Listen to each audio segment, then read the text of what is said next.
दोस्तों, पिछले साल ही मैं नौकरी के सिलसिले में एक लिखित परीक्षा के लिए अंबाला गया था। सफर कुछ लंबा होने के कारण मुझे लौटने में देरी हो गई थी। सर्दी से कांपते हुए मैं गांव से कोई 5 किलोमीटर दूर रास्ते पर पैदल चला आ रहा था। आज कुछ ज्यादा ही धुंध सी छाई हुई थी। पेड़ पौधों से जैसे बारिश की बूंदें सी टपक रही थी। काली अंधेरी रात में चारों ओर एक अजीब सा सन्नाटा फैला हुआ था। मैं जल्दी घर पहुंचने के लिए तेज तेज कदमों से सुनसान पड़ी सड़क पर चल रहा था। गांव अभी भी कम से कम 3 किलोमीटर दूरी पर था। अभी मैं एक मोड़ से मुड़ा ही था कि मुझे रास्ते पर सामने सड़क के एक किनारे पर कोई साया सा बैठा दिखाई दिया।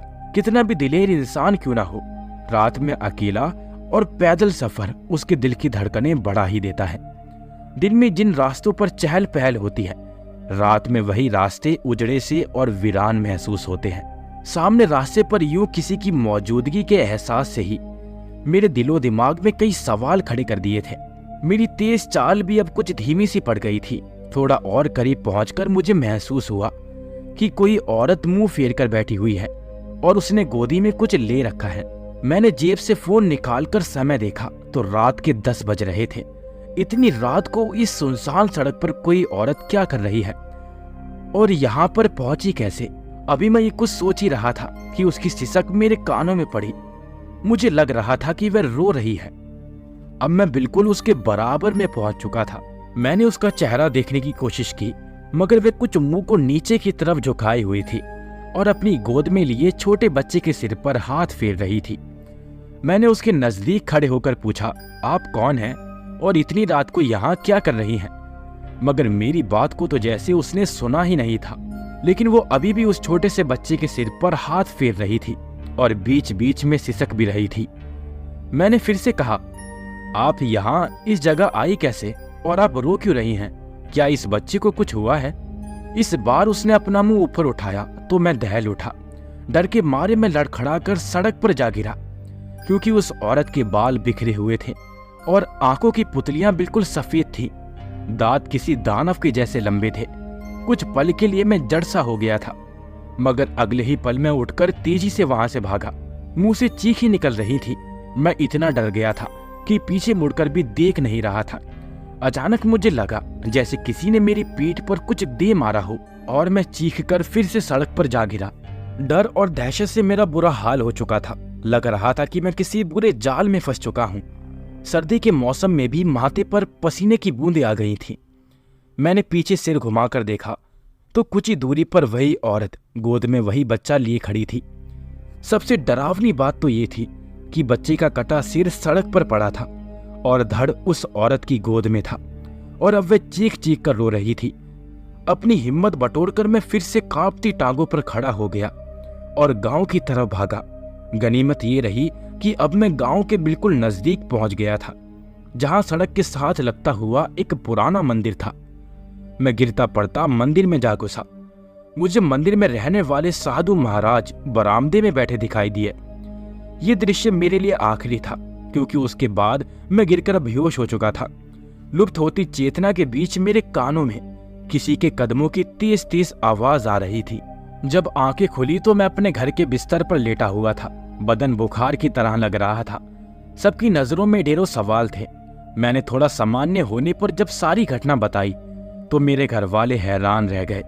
तब मेरे पड़ोस में रहने वाले बुजुर्ग ने बताया कि सालों पहले नजदीक के गांव में एक शराबी आदमी ने अपनी पत्नी और दूध पीते बच्चे को उस जगह पर तेज धार हथियार से काटकर मार डाला था।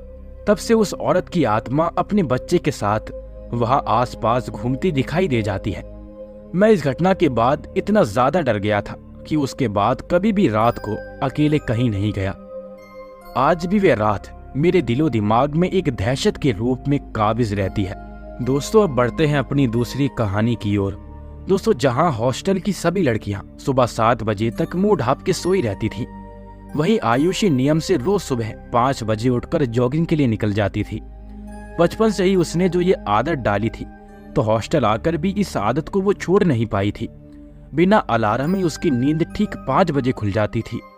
मुंह हाथ धोकर जॉगिंग शूज पहनकर वो हॉस्टल ग्राउंड के 8-10 चक्कर लगाकर 6 बजे तक लौट आती थी। रोज की तरह आज भी वो तैयार होकर जॉगिंग शूज डाल नीचे ग्राउंड में आई तो आज उसे रोज के मुकाबले कुछ ज्यादा अंधेरा महसूस हुआ। उसने घड़ी में टाइम देखा तो वह बोली, ओ माय गॉड, अभी तो सिर्फ 3:45 ही बजे हैं, क्या करूं? वापस जाऊं? चलो कोई बात नहीं, आज थोड़ा जल्दी ही सही। आयुषी ने मन ही मन सोचा और चल पड़ी। ग्राउंड का एक चक्कर लगाया ही था कि उसे किसी के धीमे धीमे सुबकने की आवाज सुनाई दी। चारों तरफ देखा तो पेड़ के नीचे एक बच्चा घुटनों में सिर दिए हुए सुबक रहा था। आयुषी उस बच्चे के पास आई और बोली, कौन हो तुम और इतनी रात को अकेले यहाँ क्या कर रहे हो? कोई परेशानी हो तो मुझे कह सकते हो। इतना कहते हुए आयुषी ने प्यार से बच्चे का कंधा थपथपाया। आयुषी की बात सुनकर बच्चे ने अपना सर ऊपर उठाया। उसका चेहरा देखकर आयुषी की जैसे सांस थम सी गई। उसका सपाट चेहरा, आंखों की जगह 2 गहरे गड्ढे जिसमें से खून बह रहा था। आयुषी बिना रोके उल्टे पांव तेज गति में दौड़ पड़ी और गेट के पास उसे कुर्सी पर बैठा चौकीदार नजर आया। उसे देख आयुषी की जान में जान आई। वह सीधा वहां पहुंची और एक सांस में अपने साथ बीती घटना और उस बच्चे के बारे में बता डाला। उसकी बात सुन चौकीदार झट से उठा और उसने पास पड़ी टॉर्च को उठाकर जलाया और टॉर्च की रोशनी अपने चेहरे पर डालते हुए बोला, कहीं वो ऐसा तो नहीं दिखता था? दोस्तों अब आप खुद ही समझ सकते हैं कि आगे क्या हुआ होगा। दोस्तों वो जो चौकीदार था वो बिल्कुल हूबहू उसी बच्चे की तरह खौफनाक दिख रहा था। उसके बाद उस लड़की के साथ क्या हुआ किसी को कुछ पता नहीं चला। और दोस्तों इसी तरह इस कहानी का अंत हो जाता है। आशा करता हूँ आपको ये कहानी पसंद आई होगी। अगर आपको ये कहानी पसंद आई है तो वीडियो को लाइक करके चैनल को सब्सक्राइब जरूर कर दें ताकि आपको सबसे पहले ऐसी खौफनाक कहानियां मिलती रहें।